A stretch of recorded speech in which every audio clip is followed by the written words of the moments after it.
गोव्याचं सनसेट पाहून झालं ना? आता जरा दहिसर जाऊ सनसेट पहा. यो पण तोडाच भारी आहे. अरे वा, वाराला शोभेल असा टी शर्ट. क्या बात आहे. एक्सप्रेशन पण होऊन जाऊ दे. अतिशय घाणेरडे. हे सगळं होत राहील, पण त्याआधी आजच्या हलक्या-फुलक्या मिनी ब्लॉग मध्ये तुम्हा सर्वांचं स्वागत आहे. जखमेवर मीठ कसं चोळायचं हे या पेपरवाल्यांना अगदी बरोबर माहिती. जर आयफोन घ्यायचा राहिला, तर मला सांगा तुम्ही कुठला कलर निवडाल? स्वप्नातून जरा बाहेर येऊ आणि जरा आजच्या विषयाकडे वळू. पण तरी त्याआधी गोव्यावरून आम्ही काय-काय आणलंय दाखवते तुम्हाला. आपण राहिलो मासे प्रेमी. मग या पापलेट शेप मधलं असं काहीतरी विकत घेणं मॅन्डेटरी होतं. खऱ्या पापलेट एवढीच प्राइस याची. दिसायला एकदम भारी दिसतंय म्हणून फक्त हे घेतलंय. ऍक्च्युअल यूज तर आम्हाला पण नाही माहिती. पण छान आहेत ना? तुम्ही यावर ग्लास ठेवू शकता किंवा एक शो पीस म्हणूनही यूज करू शकता. आता हे पहा. Dheng dream catcher. बरोबर ना? असंच बोलतात ना?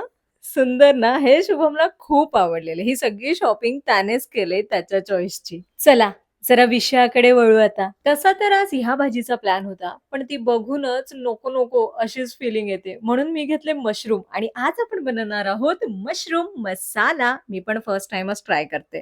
कांदा घेतला. हा कांदा का इतकं रडवतो? त्याला पण माहितीये सासूबाई तर काही हिला रडवत नाही. मग थोडी कसरत कोणीतरी काढली पाहिजेच ना. नी तर शेफारायची सुनस. ऍक्च्युली कांद्याला फ्राय करायचं होतं. मग मी त्याला इतकं लहान का कापलं मला पण नाही माहिती. पॅन मध्ये तेल टाकलं, त्यामध्ये कांदा, लसणाच्या काही पाकळ्या आणि छान असं परतून घेतलं. हे मी जरा स्वतःचं डोकं वापरलं. पण बघा तुम्हाला जमत असेल तर तुम्ही पण टाका.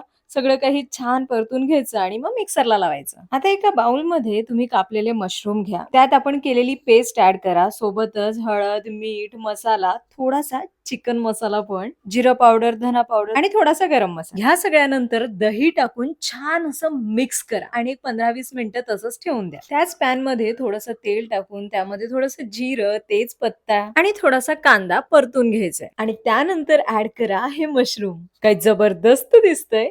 टेस्ट पण तेवढीच भारी येऊ दे म्हणजे झालं. सोबतच एक साइडला मी भात ठेवलेला आहे. चपातीचं पीठही मळून झालेलं आहे. इथे डाळ पण शिजवलेली आहे. आपलं कसं सगळं झटपट पटापट लक्ष्मीजी घर के अंदर प्रसन्न बघताय काय सुंदर दिसतंय ना. अगदी 10-12 मिनिटात होऊन जाते भाजी. आता शुभमचा फोन आलाय सो त्याला पटकन घेऊन येते आणि आली का चपात्या आणि मस्त पैकी जेवूया. मला सांगायची गरज नाही की बाबा जाऊन बघ ना मी काय बनवलंय. घरात आल्या पहिलं आम्ही तेच पाहतो. दिसायला तर भारी दिसते, आता टेस्टला बघू हे सांगून आम्ही जेवायला घेतलंय. एक खोटी तारीफ नको ना यार, खरं खरं सांग ना. हेच मी त्याला सांगते, पण त्याला खरोखर आवडलं आणि अतिशय सुंदर झालेली भाजी. तुम्ही पण ट्राय करा. आजसाठी एवढंच. आपण भेटू लवकरच. बाय.